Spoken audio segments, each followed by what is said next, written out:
نغمة مكررة وقديمة. موعد دفع محمود كهربا لغرامة الزمالك المستحقة عليه.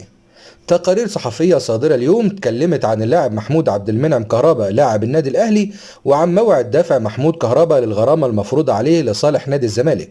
هذه الغرامة اللي وصلت حتى الآن ل 2 مليون و400 ألف دولار، إلى جانب فوائد مستمرة، إلى جانب غرامات تأخير. وكان الاتحاد الدولي لكرة القدم الفيفا قرر منح محمود كهربا مهلة لمدة شهرين من أجل سداد الغرامة الموقعة عليه، وإلا سيتم إيقافه من جديد. التقارير الصحفية وبحسب مصادرها المقربة من محمود كهربا أكدت أن اللاعب ينوي دفع الغرامة في الأسبوع الأخير من المهلة اللي منحها الفيفا للاعب، حيث يرغب في الوصول إلى آخر درجة ممكن أن يصل إليها قبل السداد، إلى جانب عدم رغبته في دفع الأموال حاليا حتى لا يستفيد الزمالك منها في حل أزمة إيقاف القيد وقيد صفقات الزمالك الجديدة.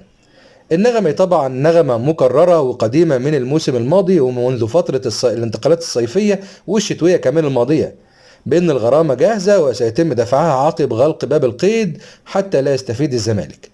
سنرى ما تخبئ الأيام القادمة، وهل سيسدد محمود كهربا الغرامة أم سيماطل من جديد.